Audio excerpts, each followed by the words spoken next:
Alrighty, welcome everyone. I'm Teeaboo. It's Wednesday, and that means we're here for a brand new show. I know. It's been a while, but we're gonna start a new show now. I put up a totally new polling system, made a video about it, and that seemed to be really well received. I also think that the poll worked really well, and that the reactions and responses that we got to the poll were really cool, and Kyousougiga won by not quite a landslide, but by enough to be pretty darn certain that this is the real victor of the poll. So, we're going to start watching Kyousougiga, and I am in the wonderful position of knowing nothing about this show. Woo! 2013, when this came out, I wasn't paying attention to seasonal anime at all, I don't think.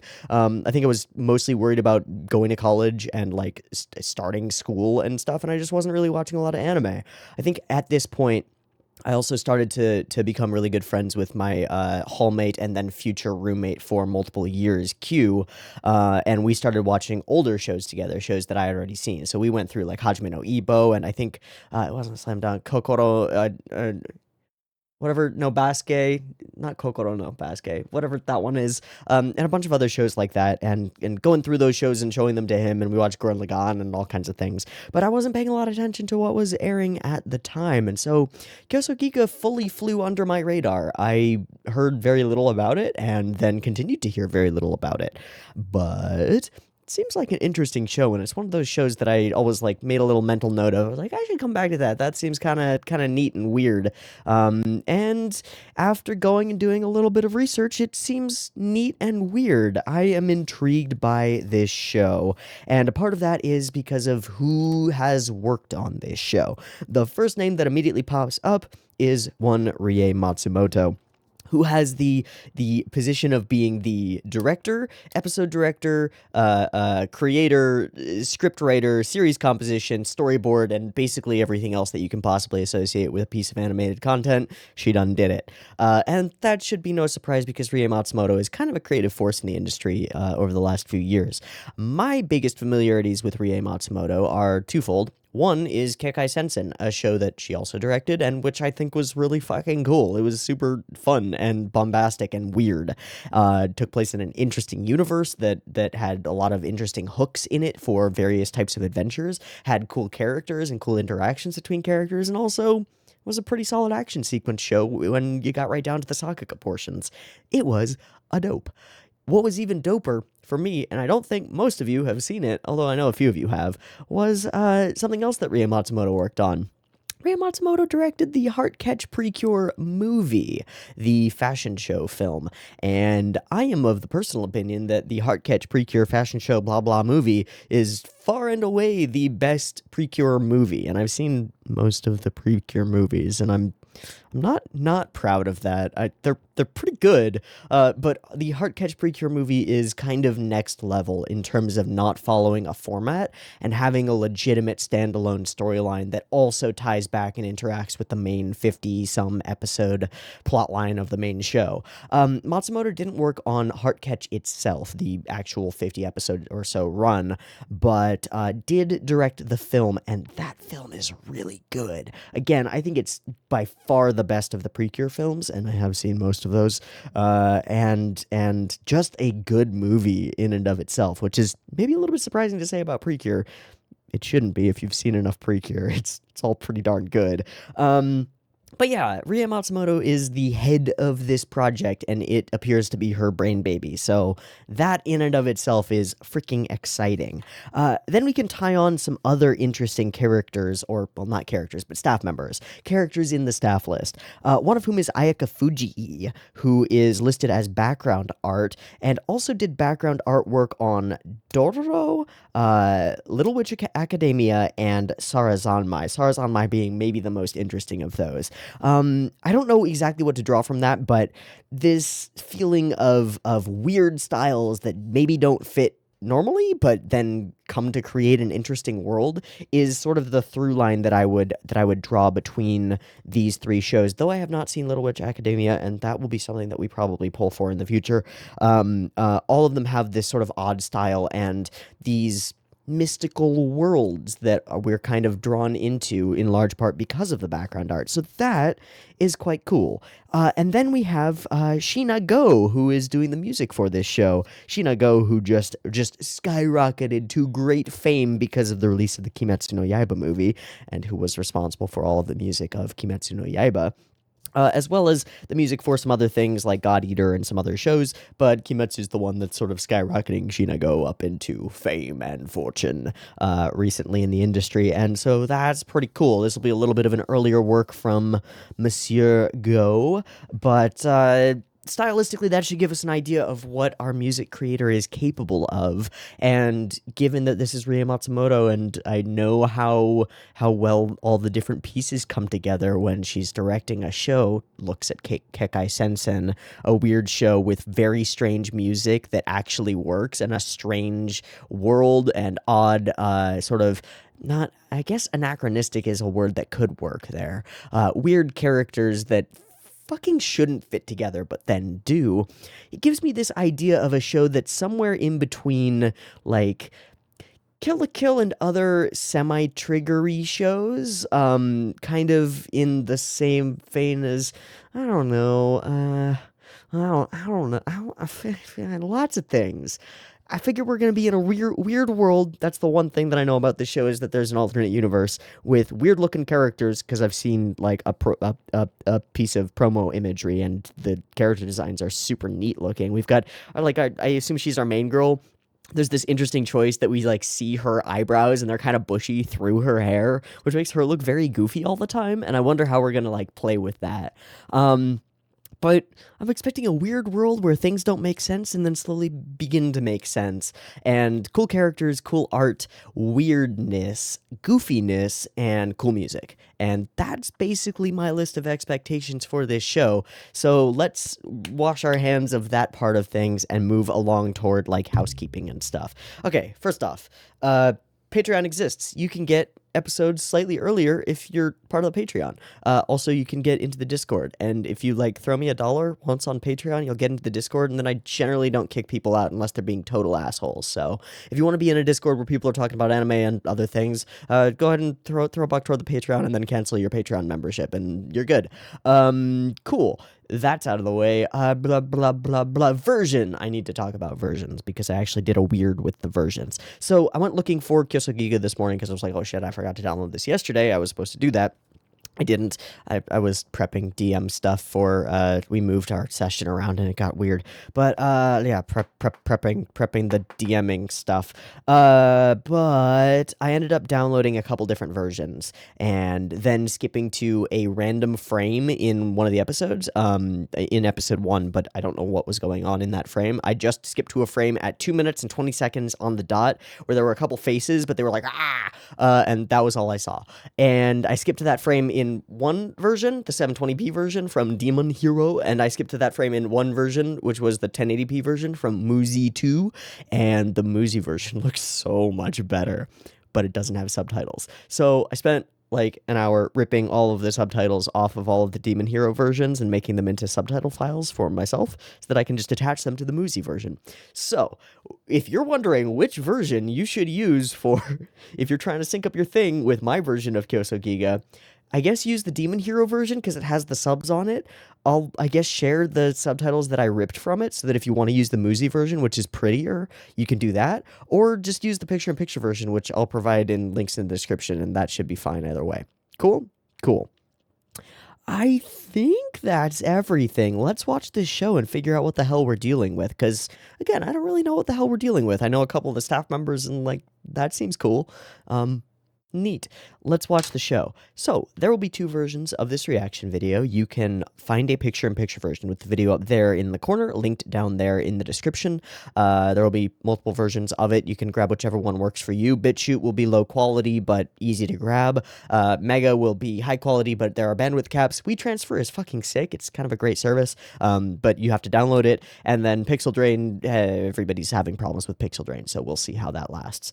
But there are all those versions in the description. You can totally do that. Or you can grab your own copy of this episode of Kyousougiga and attempt to sync it up with the timer-based version, which will be on YouTube. If you want to do it that way, then get your copy of Kyousougiga, with whichever subs you want, ready to go, because there will be a beep beep timer coming at you in a moment. That beep beep timer will go boop, boop, boop, beep, and red, yellow, yellow, green on the green light, and the beep will be the 0 second, which I sync up in post so that you can sync up to either the audio cue or the visual cue and hit your button to start the thing when I start the thing, and then we're all synced up and we're good to go. Cool? Cool. I think that's everything I need to talk about. Let's watch some motherfucking Kyousougiga, shall we? All right. Beep beep timer. Let's go.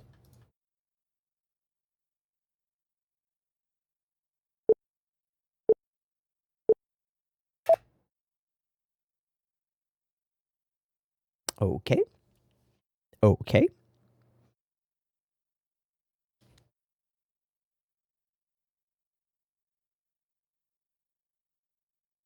Whose voice is that? Why do I feel like that's a Natsume voice? Sunshine's only on the past and the future is shrouded in mystery. Okay. Mirror. That makes sense. Wait, what are those? Wait, what are these? Wait, what the fuck?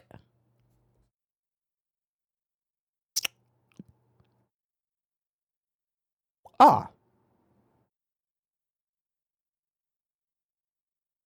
Zuta.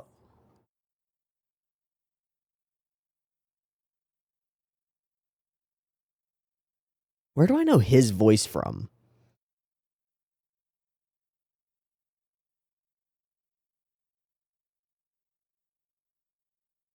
Koto. One of the few who might make it there.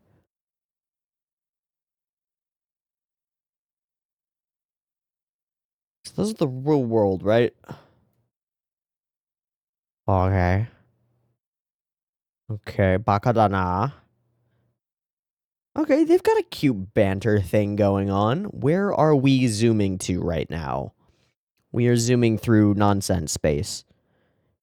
Oh, alright. Capital Craze. Kyousougiga. Traditionalist art. Kind of like that.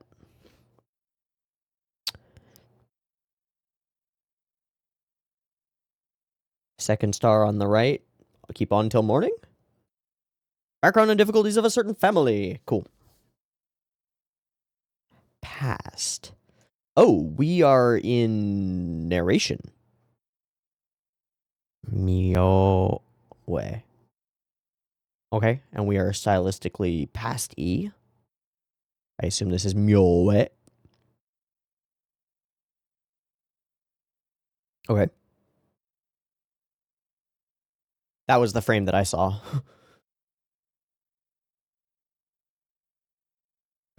Ah. He draws things and they turn real? Ruh-roh. Yup. Okay, that's mechanics.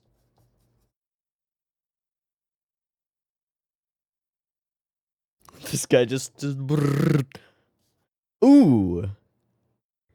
Storytelling. Ooh. Of course. Of course. Really? Really? Uh-huh. Hello, doggo. Everything is timed. This is neat. This is something that I have to mention about the flow. Everything is timed out. There's a beat, and we just skipped it. Letterbox, letterbox.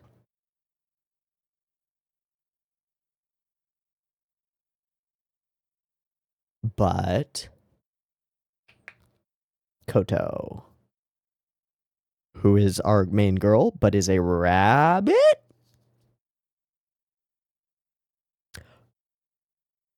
Oh. As the capital's god of the city and its people?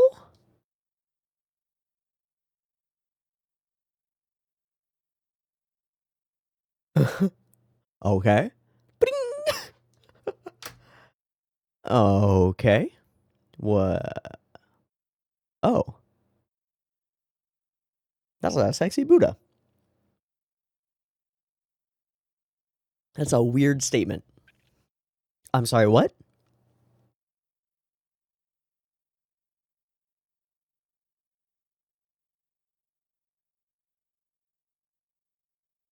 Still shaking your head. No, of course not. He's an idiot. Yeah. Wow, wow, this is so irreverent. Yeah, I got that. Ooh, that is gorgeous. Reminds me of a particular artist.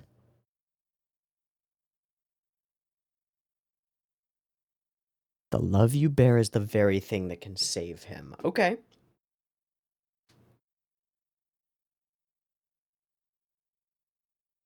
Okay, what are we not showing? Ah, that.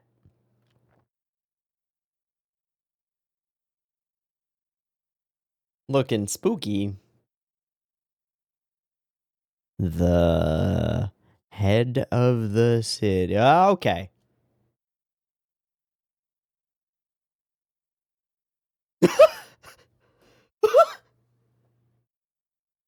That's a little much. Oh my. That was beautiful. I think you're following just fine.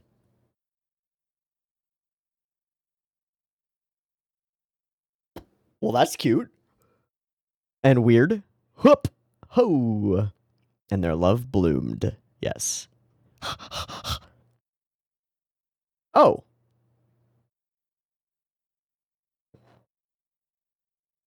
We are fully time fucked. Okay. This is all setting. And this is the OP. I mean, it has to be. Hey. We got babies. You're a fucking goober dad.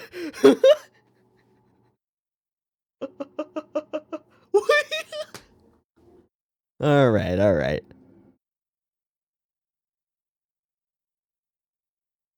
Where's the whip? Where's the rose whip? Okay. Go.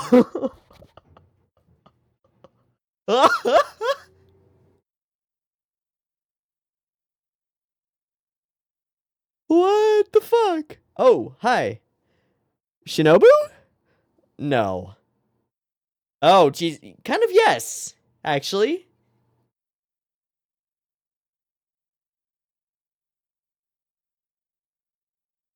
Alright. This is the craziest thing I've seen in a long time.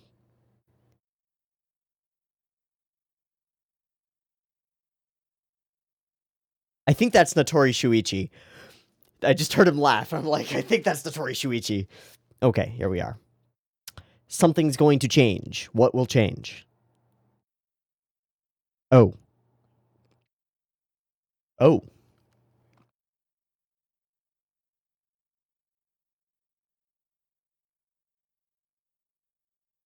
That is a crazy mask. What was that?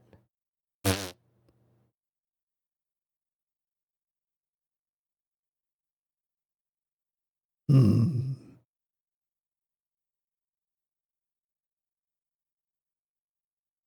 By existing? Oh my gosh. What weirdos? I love them. Immediately. Like,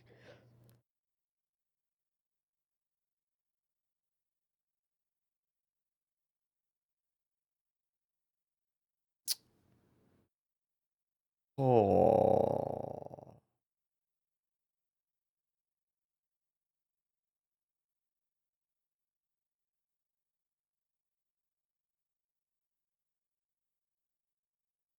But then you lose everything that you've shared together.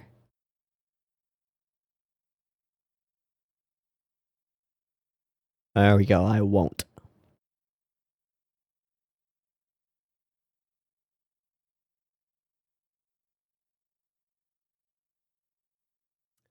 Ah. Bring! The light comes in. Sore mo so da na. Ding. Great choice to use CG there.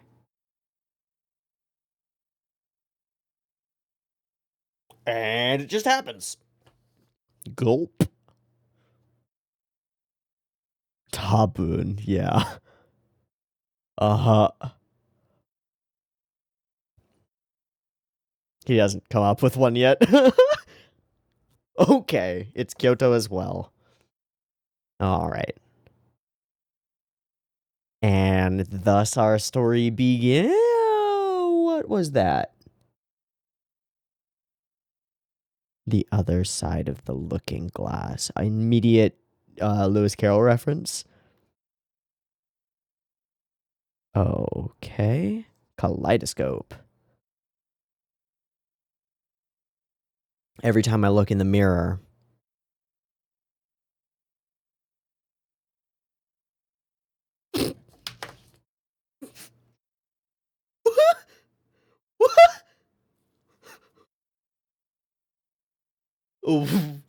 What? Oh. Oh.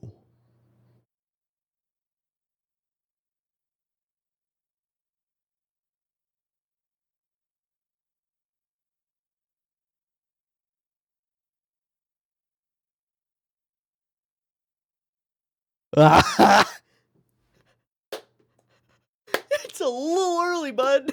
Oh, we're going home later. Okay. Until. La la la. All right, great. Until.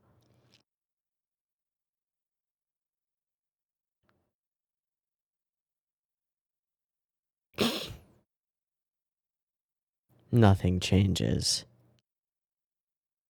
Right.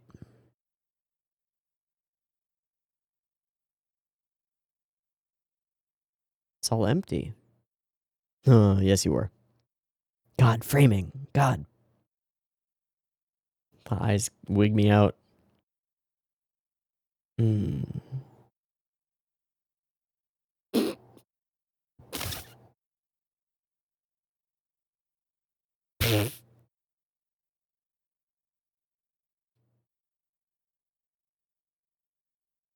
All right, that's pretty weird.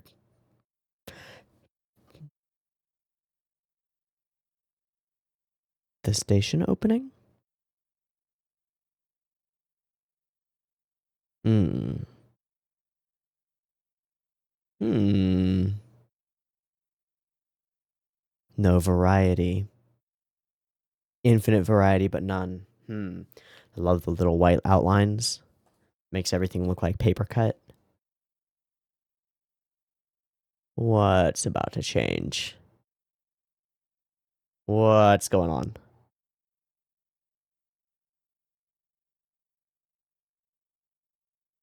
What's going on? Why is it dark?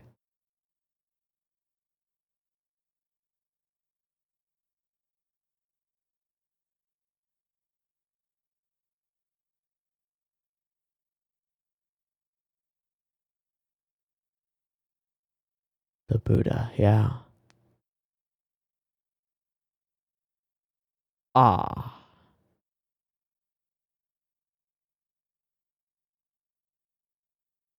That's gorgeous.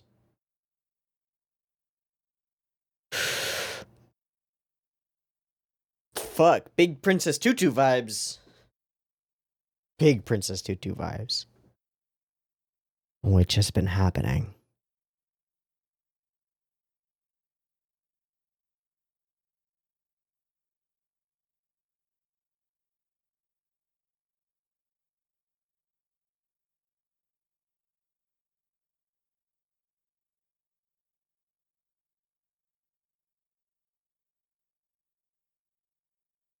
There is no running away.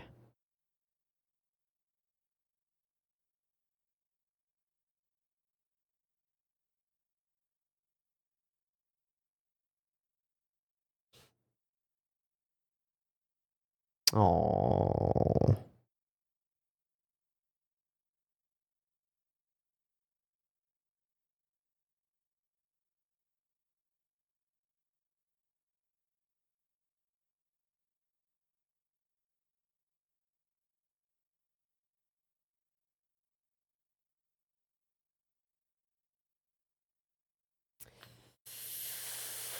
Separation.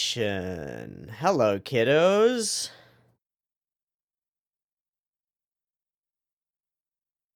They just left them?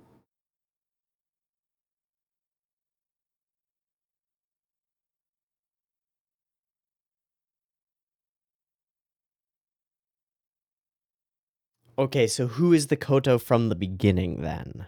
How does that happen? Connect dots. Okay. Buzz, buzz.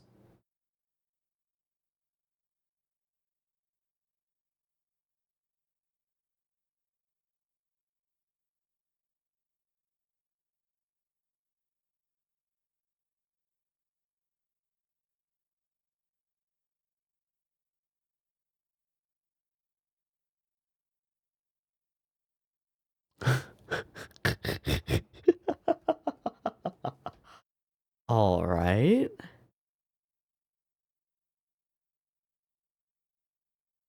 Okay. All right. That dog is not going to flinch. Oh, nope. Dog went for it. All right.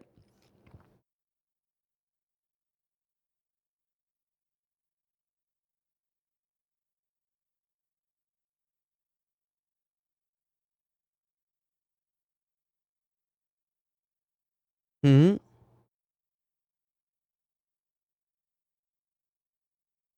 Hmm.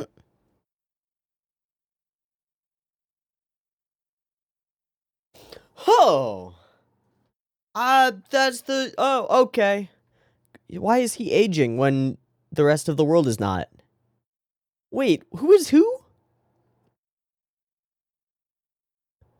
Now he's Mioe? Oh, there we go. Thank you, show.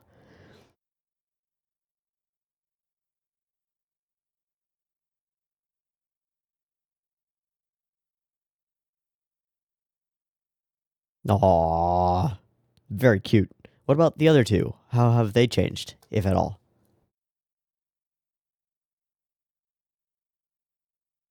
Ah.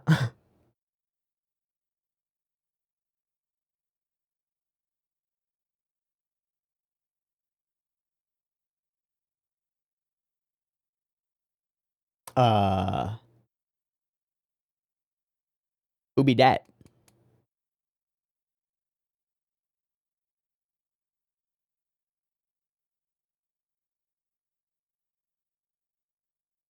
Meeting? Head monk Mioe?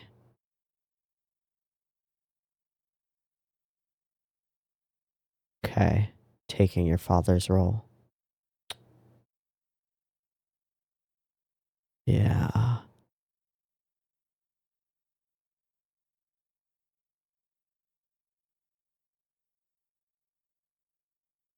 Mochiro.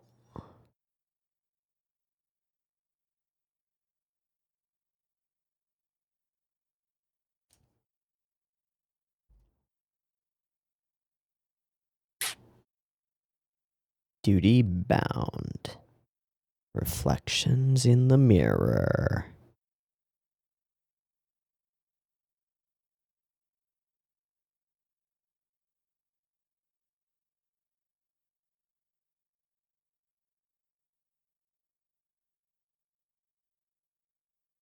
I love the color.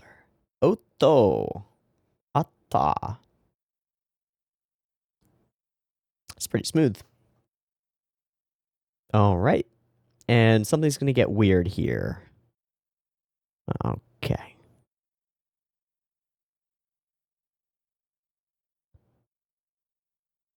Good night. Instantly. Is that a normal nap or a weirder nap?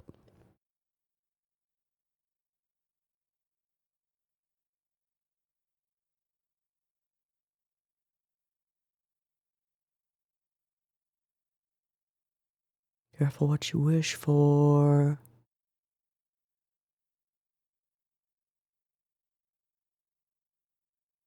With the beginning and the end one day? What?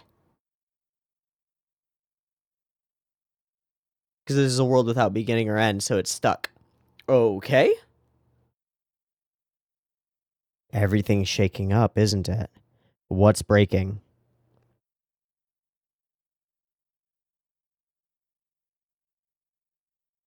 Music.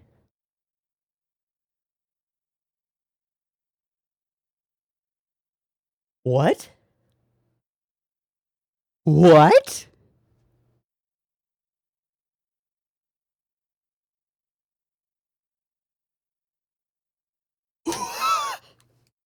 Who is managing this place? Wait, is this blonde? Hey, hello. Oh, she got Ojo curls now?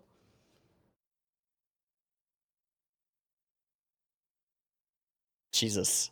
It's kind of terrifying.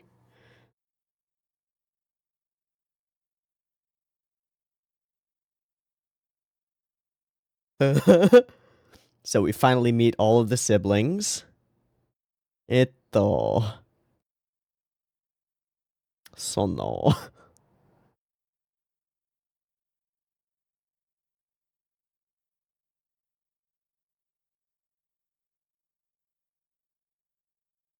Eh. I don't think so. I think it's that girl from the opening.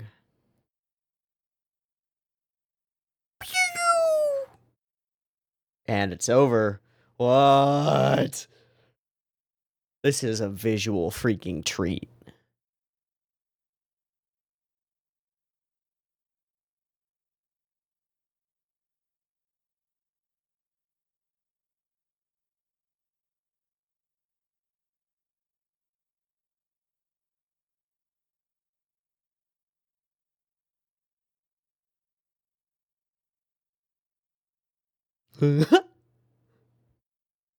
Huh? Eh?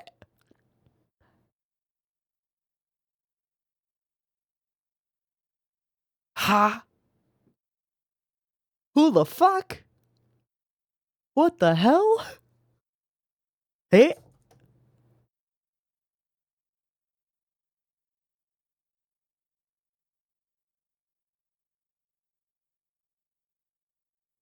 The stolen image.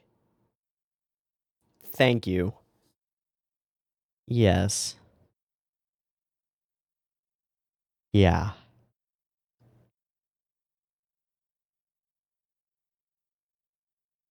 They're fully space jammers. Okay.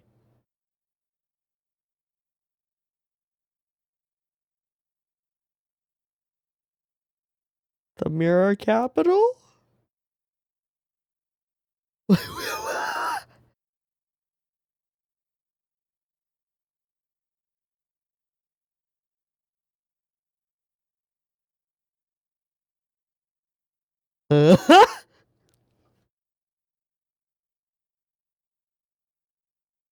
Yeah, you have no idea. Is that what you're looking for? Yeah, this place is sealed. How did you... I don't think she needs a guardian. This is a hero right here. There's the question we need answers to. Are we gonna not get it? Okay, never mind. Why is she named Koto as well?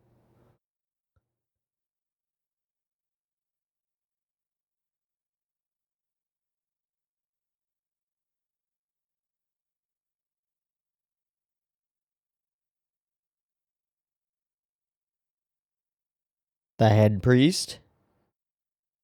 I'm looking for my guardian? Which I assume will be him, but why? But how? Or is it Mioe, the OG? Or is it that other one who she was talking to who was the poet? What? Alright, this is rad.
Here's a preview.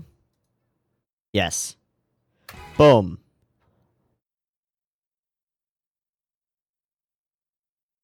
What a whirlwind of interesting. I'm very excited. I have gone from mostly excited to very excited. What? This is bonkers nutty weird fun.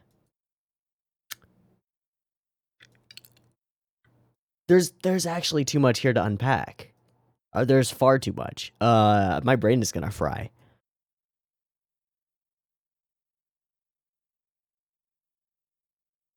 Okay, here's where we're gonna start because it's an easy way to start. It's not actually an easy way to start. It's probably the most difficult way to start, but I've already got it prepped, so we're gonna do that.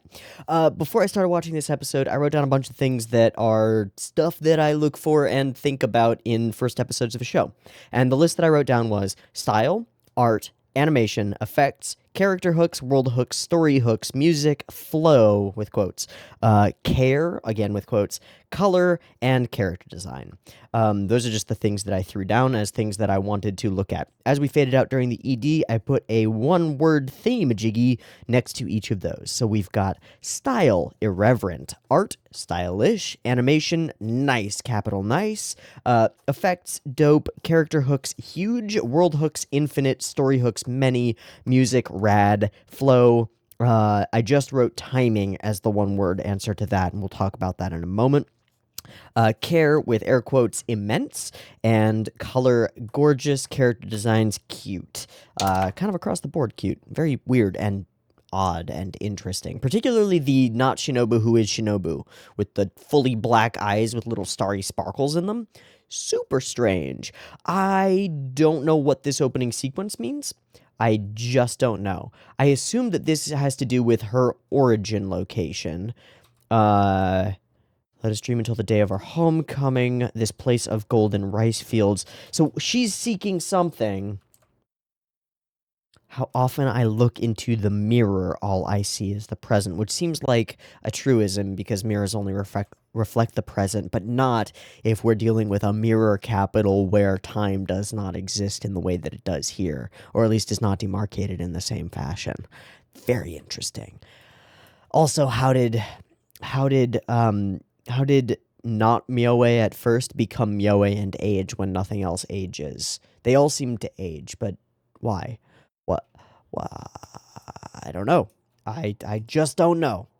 Golden rice fields. Also, rice fields don't get golden generally, I don't think. I think you pick rice fields before they go golden. So, what? Let us dream until the day of our homecoming. And then we immediately get our irreverent banter starting. He starts off with this reverent speech, and she cuts it off like, you're such a poet. What a goofball. That was a lot of words, but aren't you just making that place up? Or maybe you were dreaming. My beloved little Koto gives her this bead thing, which I assume becomes her weird hammer thing. Keep it. It glimmers like nothing else.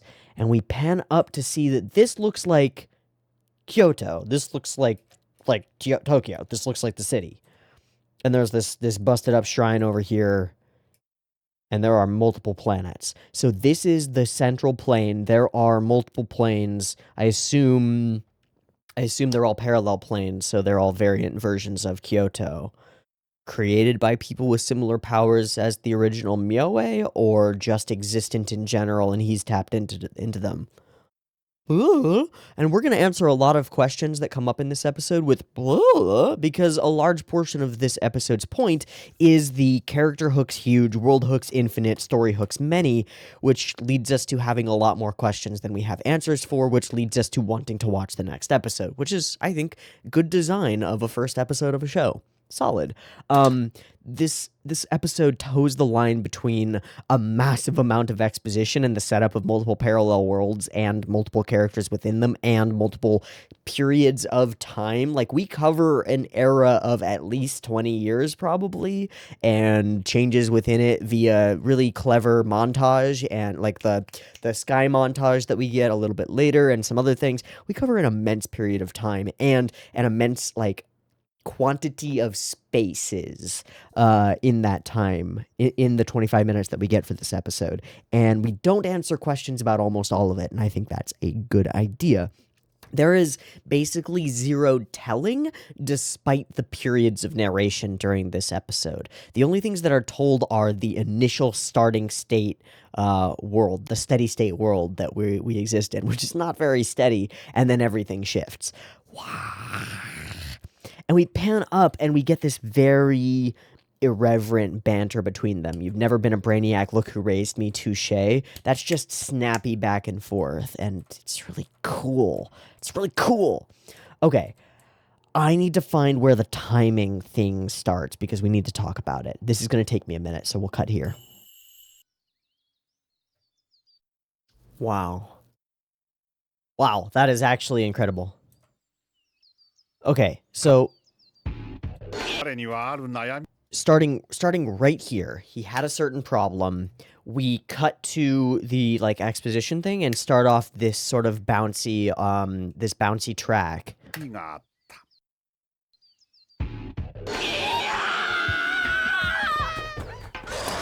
And from this point, everything that happens is timed to it.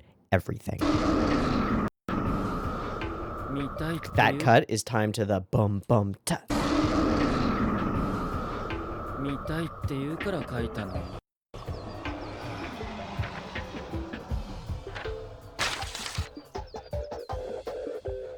Every cut. Him falling is timed to it. The cut to here is timed to it. The way that this individual goes faster in his walk cycle and then stops. Here, hold on.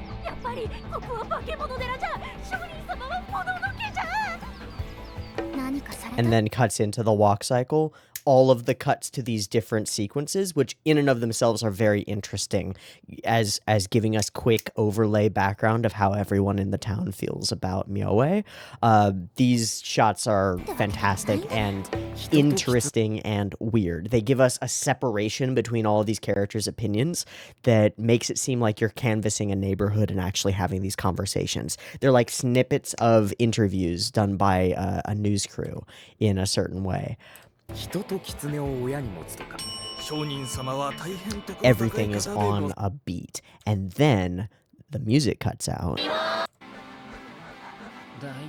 We're still in beat, and then it fades out. We're still in the beat. That happens on the beat. That happens on the beat. That happens on the beat. Everything is timed. And that's what I meant when I said everything for this opening sequence is timed. It is all cohesive because of a timing choice in the storyboard section. You choose how many frames each thing shows up in the storyboard section. You do it mechanically. This is Rie Matsumoto doing something fun, and it's very cool. There's like, go back and rewatch this first 3 minutes of the show. Actually, just once we start in their realm, right? Once we start the narration sequence here, go back and rewatch it and just nod along to the beat. And then keep nodding along to that beat, and you'll see that everything is timed to it. It's kind of fucking nuts.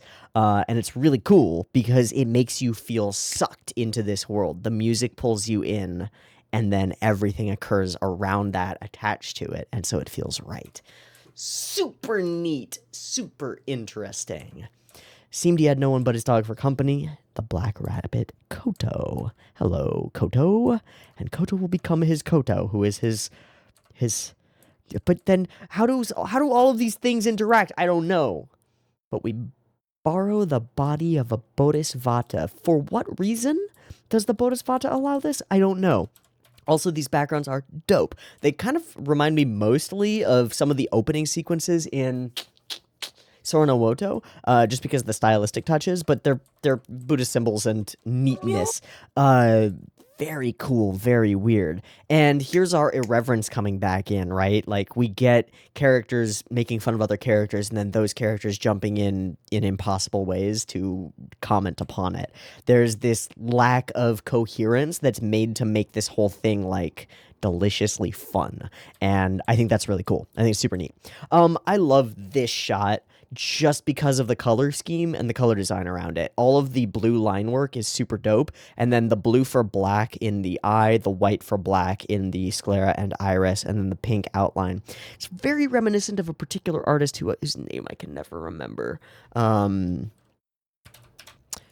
Fuck it, I just wasted time trying to find it, and I couldn't find it. Whatever! The Love You Bear is the very thing that can save him. And off we go into the new world. And, gosh, the framing is so smart continuously. Like, we cut to here, and there's no change, but we know that because of the way that this is arranged, that there's something out of frame that we're not seeing. Bada boom, cut, bada boom, there it is. So well put together, it's insane. I think she's really creepy looking. Maybe that's the eyeshadow. It's weird, but it's the whole white hair swap gets real strange. But yeah, okay, cool. That's Koto. Hello. And there's this use of goofy movement from the characters. Over there is super cute. And then all of these crazy animated, and I mean animated in the like Gosenzo Sama Banzai way. If you haven't seen Gosenzo Sama Banzai, you should go and do that so that you know what I'm talking about. But this is very much that. We jump into hyper animated moments where character emotions are not just expressed by the characters through their facial expressions, but through their entire physicality. And that's super valuable because it's more stuff to work with to express stuff. But, you know, the whole... And I will say, they're not expressed just through the character's expressions or through the character's physical, like, presence, but through the framing and where the camera turns to. Our camera turns to this shot where she is getting way too close, way too fast, and it's like, whoa, what the hell? And then we get the whoa, what the hell, straight from him. And it's super duper duper cute and very overbearing. And then it turns into this sort of fight between these two characters that becomes this beautiful dance between them as well. As though, you know, he's reluctant to engage in all of this, but can't help himself, still ends up pulling her in, right? And ends up being very cute and very sweet and very sexy, which is really kind of cool. It's love. And all of this is still from the perspective of the weird-ass narrator who's telling us all of this stuff. And of course, yes, she was eccentric, but love budded in their hearts. And we get this flash, flash, flash, flash through an immense period of time, years and years, until they have children. Their little family grows into a bunch of weirdos. So this is Boyo, who will become the new Myoe, which is a title that he takes from his father. Is that a known title? Is that just like, does that just mean head priest? Myoe in 1173 to 1232 was a Japanese Buddhist monk active during the blah blah blah blah blah blah blah, best remembered as a model monk who impeccably demonstrated total devotion. Suddenly there's an interesting wrinkle here. That works to an extent from the father, but it doesn't work once he runs away from the difficulties that are occurring. And that works as kind of a joke for the Myoe who we meet later, who is the opposite of deep devotion and kind of wants this all to end, it seems. Interesting. And there are all these little tiny details that add a ton. Pop's coming up, putting his hand on your shoulder, and then poking you in the face is such a fucking dad joke. It's just such a goofy dad joke. It's perfect. It tells us exactly who this character is and how he relates to his family. And his family is like, dude, come on. I'm like 10. This wasn't funny when I was 8. Stop it. As well as our eldest, Kurama, who is very Kurama and very not interested in your goddamn sweet potatoes. And then there's name Yase something or other. This one fucking insane. This is a devil elf child and also is Shinobu and also is very cute, but also terrifies me. Also is now pixelated, thanks. Blah, very weird. I don't know how to feel about that. I know exactly how to feel about this. Jesus. And does not want to be real. And hates them both. Very interesting, but seemingly in the future has made a life for herself, but is not happy. Very interesting. a peculiar family, but they lived happily.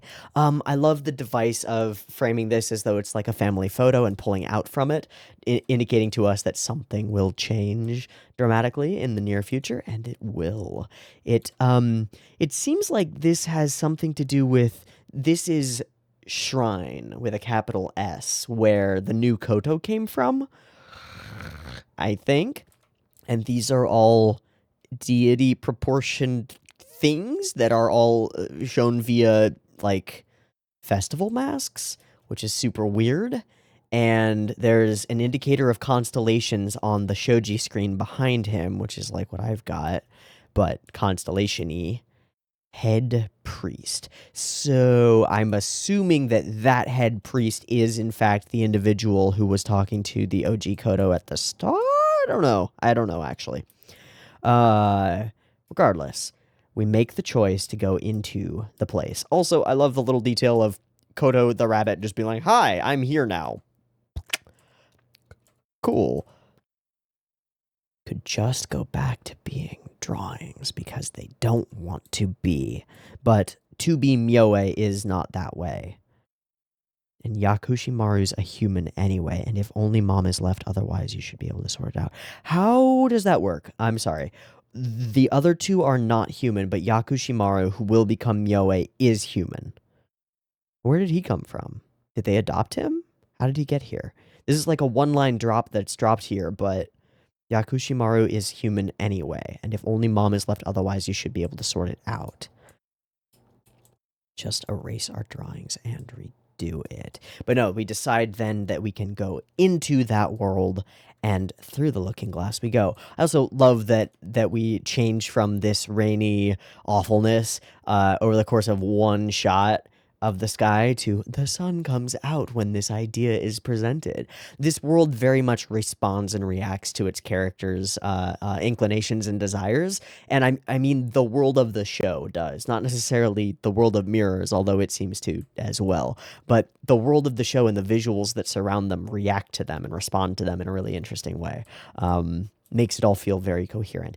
I'd also like to point out, I don't usually say things like this, but I think this is a fantastic use of CGI.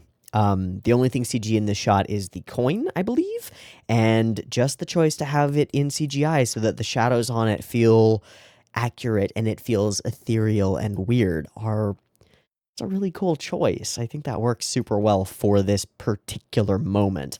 And then flashity, flashity, flashity, flash, welcome beyond the looking glass. And we'll be fine, I think, but I don't know. And what's it called? Well, we'll call it Kyoto. Why not? So the door closes, and then Koto reaches out and takes their home?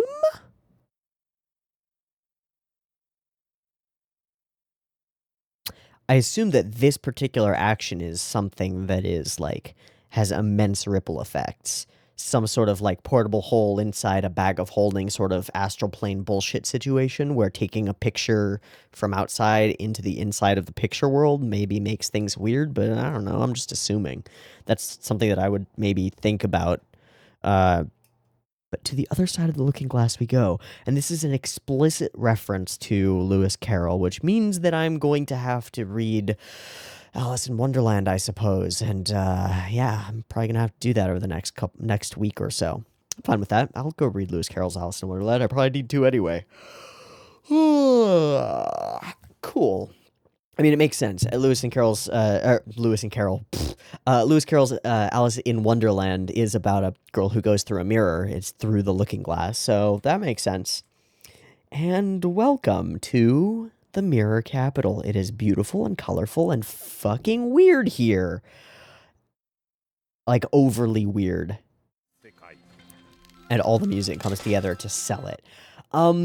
I love the choice to not explain to us beforehand that nobody dies and there is no death here and broken things immediately repair themselves here because everything is static. It's a picture, right? It's a drawing. Everything is static. So we don't get told that. We just see this very classic scene. It's very Ikuhara, I would say, Black characters, red background, Ikuhara. Red characters, blue background, Shinbo.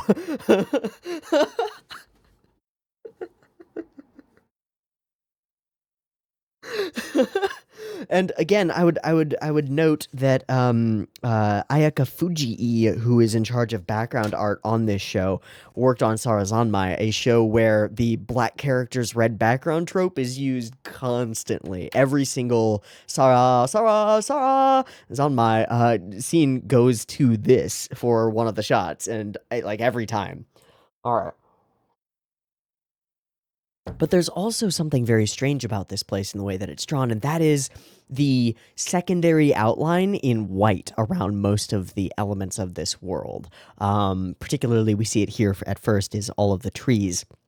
It makes all of them feel like they're paper cuts from like a pop-out book, right? And that lends itself to the feeling that this is not a real place, but is instead a semi-real place, a weird dimension in two dimensions between other worlds. And that's pretty freaking neat. Yeah, and then the whole like blah, blah, blah, and we're not given any explanation for that. It just happens. And that's awesome. There's this sense that the creators trust their audience to figure these things out and go, wait a second, that's weird. Why is that? Oh, cool. And it's timed and cut together and edited so well that it all feels snappy and correct. Yeah, which actually kind of reminds me of the way that I felt after watching the Heartcatch Precure film. That is a film without any fluff to it, and it's very noticeable when you come from, as I did, immediately from watching Precure itself, the TV series, to watching the film. The film does not have fluff in it. Everything that occurs in that film leads to something or leads to some kind of characterization that's interesting and important. Anytime any of the characters go anywhere, something interesting happens to them. There is never a scene in that entire movie that's out of place. And that's exactly how this first episode feels. So, while I don't know this for a fact, I will say that to me, this speaks to Rie Matsumoto and makes me think that this is a person who understands editing very well. It also makes me want to go and look at who was in charge of editing, though I think that Matsumoto gets probably most of the credit here because storyboards. Like, again, when you time things out this intricately, that has to be done in the storyboard stage. You can change things later in editing, but a lot of it has to be laid out visionarily by a visionary in the storyboard stage. So I am going to check who did the editing just because I'm curious, but I think that credit probably goes mostly to Matsumoto herself. Let me see. Edit. Eiichi Nishimura is listed as the editor. Also listed on nothing else that I've seen. Great, cool, not helpful. Yeah, I'm gonna stick with my guns here and say that I think that this is probably credit to Rie Matsumoto. Even on their like home, we get these edges of paper that are cut out that just feel not quite right, not quite real. That's super cool. Super neat. Okay, yeah. So they all end up grabbing, yeah, freely in their enormous garden, which they convert to being their own places. So Kurama makes a temple, Yase makes a village for herself with all kinds of crazy shit that I guess she likes, and I think she's the queen of it or something. There's also a weird scythe wielding character up there. She seems kind of devilish and demonic in a weird way. And then over here, we don't get like a title for this section, do we? We just get the love from him toward this girl. Will you be the mother of my children? And they're just like, all right, we're leaving. Very cute, happy and carefree, and yet the visuals and the audio that we get speaks to it not being happy and carefree. Oddly, like this is very happy and carefree stuff.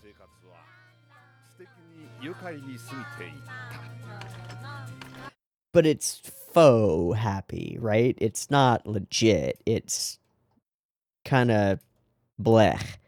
And they all kind of feel blech. It's peaceful and uneventful, and that's the problem. Nothing ever happens here. kind of vibe. Nobody dies and nobody is born. Everything here is as they survive. I mean, I suppose that's nice for certain reasons, but... And then framing. This shot is dope, because it feels like these characters are trapped between the bars of this cage to me. That's what it feels like. It feels also like they're stuck in a picture on a wall, right? A little bit. Everything's a little bit off, but they feel stuck on a picture. You think this is normal? How long will we have to stay children?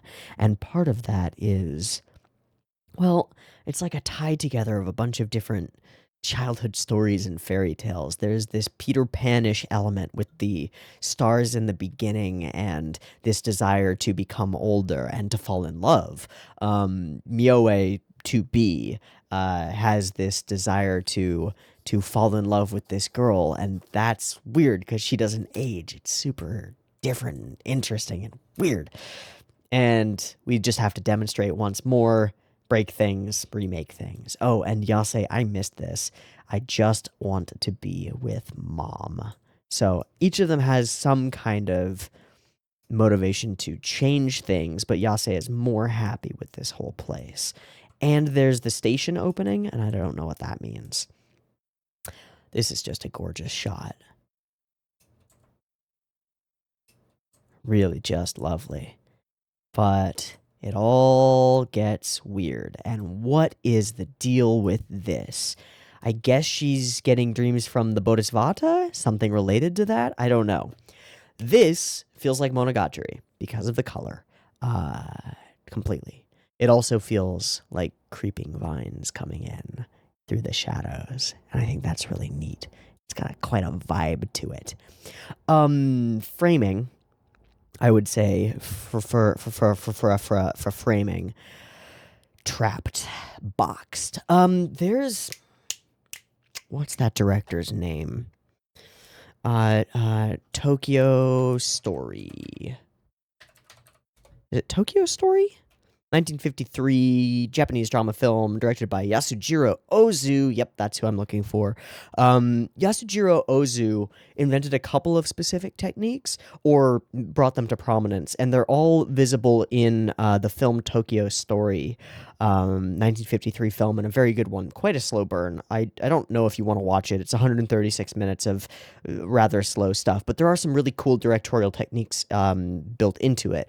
One of them is the dog's eye view, is what it's called in filmness, and that's just setting the camera at the view of a dog, setting the camera at near ground level or about a foot above, and that's really useful for having characters sitting around each other, sitting in seiza or sitting kneeling on the floor, which is kind of what Koto is doing here, but we can't really tell. But having characters sitting around in seiza, we get this upward angle on them, and it makes us feel like we're part of the conversation in an interesting way.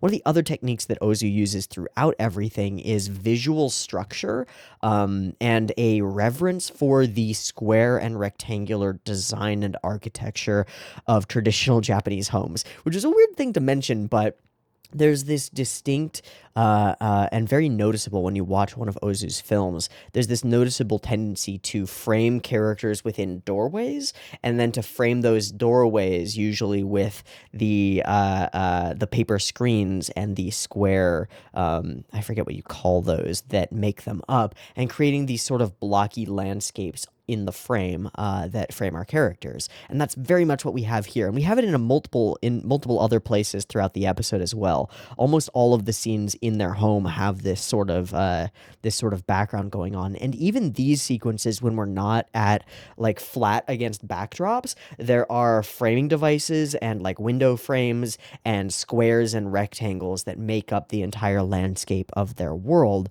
And that all shifts pretty dramatically once they enter this crazy nonsensical land of crazy weirdness. Things are clearly not square, not normal. They're weird and drawing-y and put together haphazardly. This version of Tokyo Tower made up of wooden beams should not stand, and yet it does, right? It's interesting.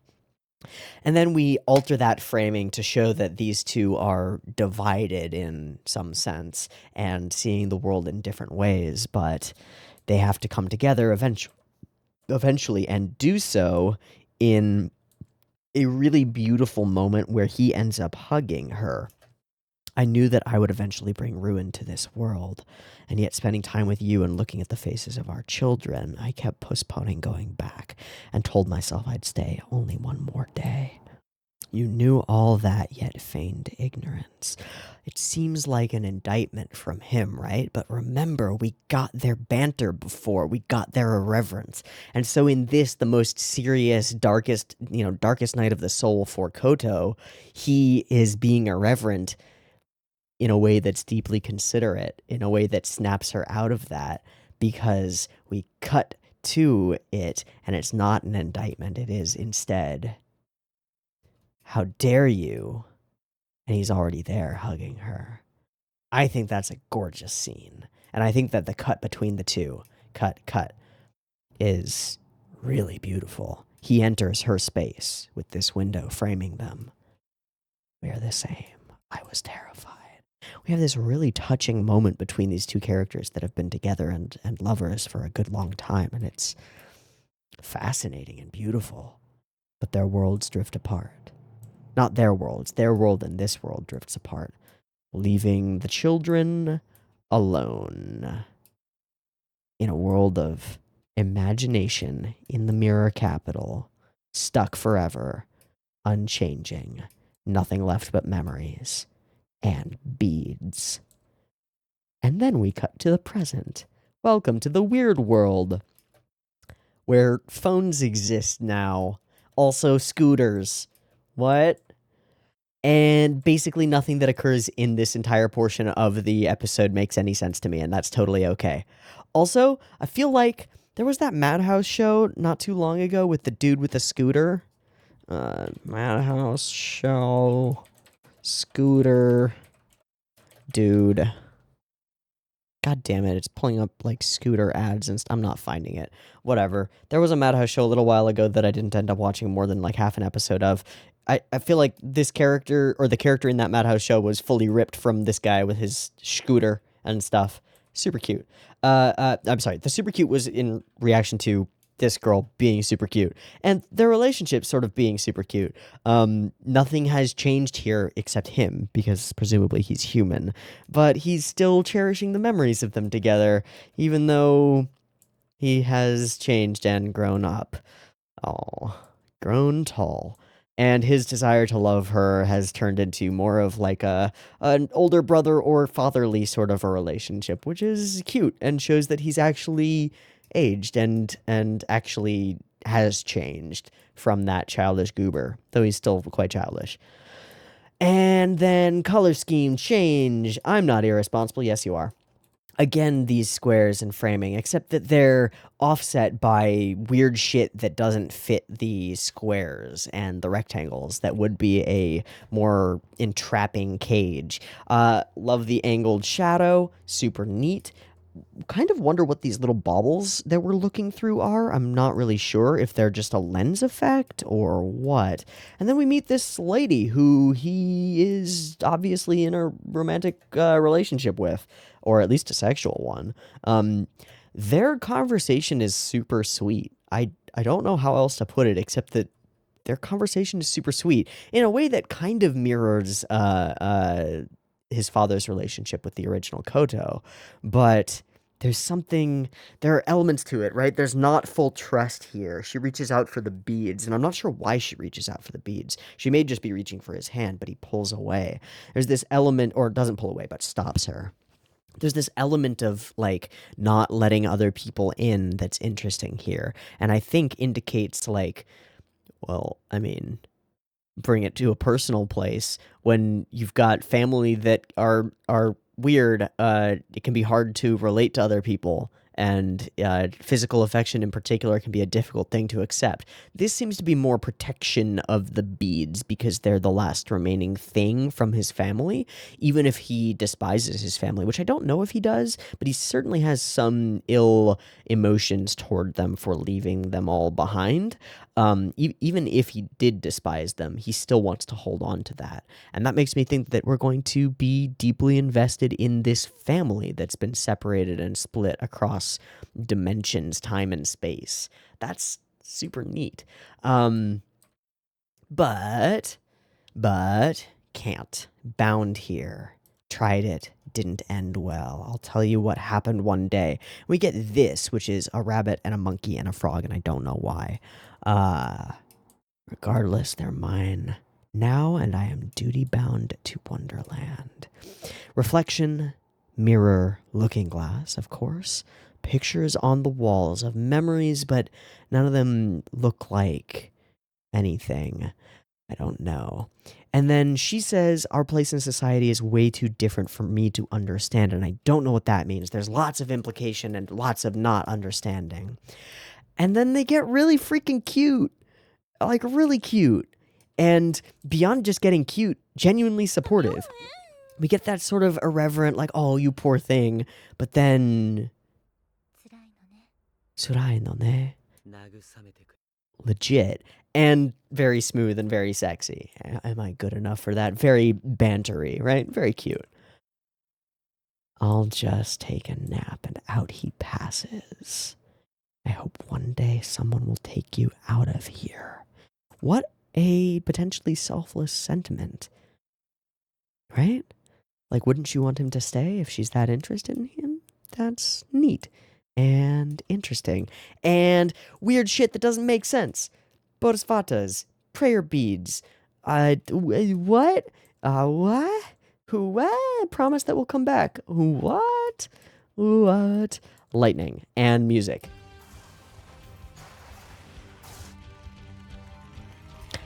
It's really sick music. It's super cool. It fully indicates that something crazy is going on. Actually, it reminds me a lot of the name of the show has just escaped. Flip Flappers. Thank you. Took me a second there. There's actually a lot here that kind of reminds me of Flip Flappers in a weird way. The whole, like, mysterious organization, multidimensional travel, weirdness, unexplained stuff. Yeah, lots of that stuff. That seems to be a religious individual, maybe a bodhisattva of some sort. Gates of hell, gates of heaven. There's just so much here that I don't even pretend to start to understand. So they can call each other, which is neat. They're all friends. I love the paper cuts in this scene around these, or like around some of the blah, blah, blah, blah, blah, blah, blah, blah.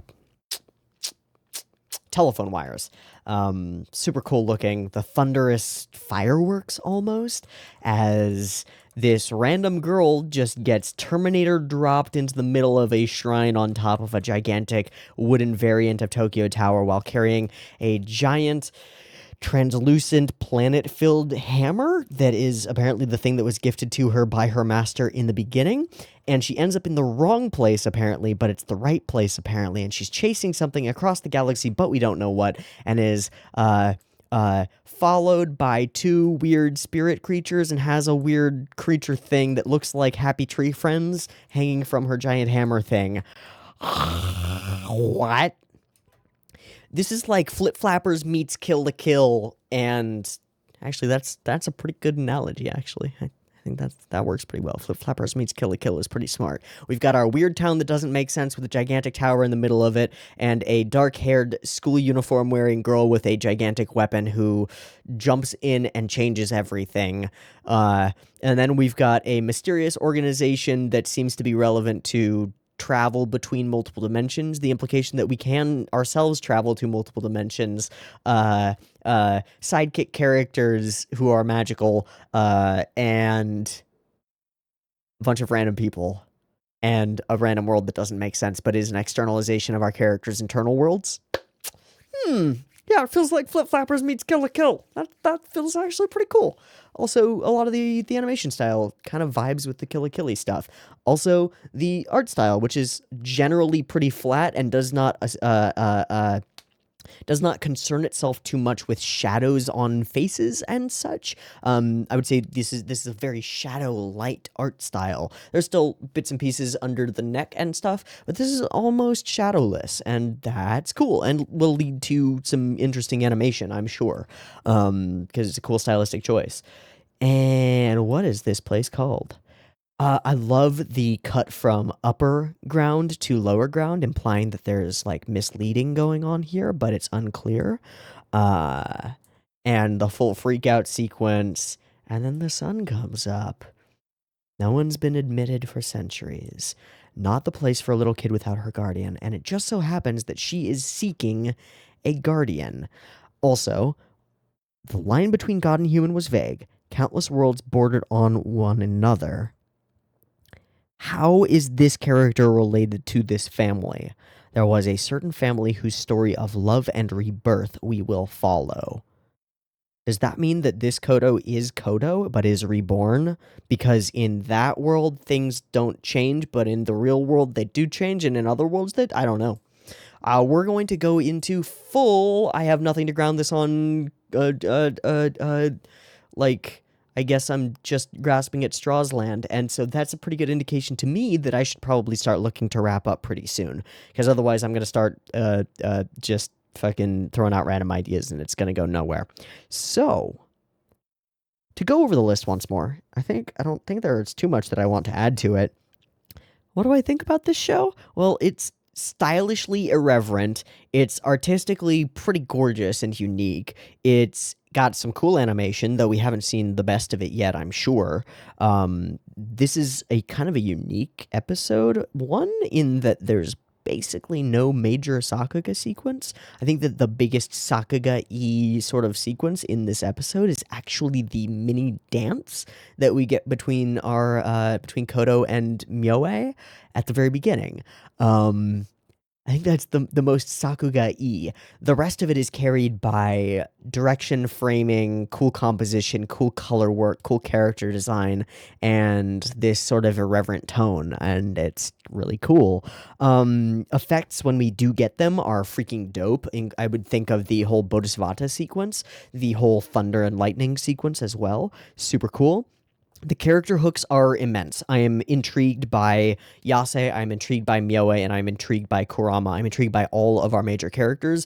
And then we introduced this Koto to the world, and I'm deeply intrigued by her and her relation to other dimensions, because that's cool. The world hooks are literally infinite. Not only are we in one storybook world where anything is possible, but it is connected to potentially infinite dimensions of other storybook worlds where anything is possible. So infinite world hooks. And with them infinite story hooks, although our core story hook seems to be around aspects of family. And that should be really interesting and it could remain in this sort of irreverent, goofy tone, but I have the feeling that it can get a lot darker and can get a lot more deep and serious. And I'm kind of looking forward to it and looking forward to that balancing act. The music that we've gotten so far is rad. Again, some of those sequences remind me a bit of Flip Flapper's music, which I thought was one of the better things about that show.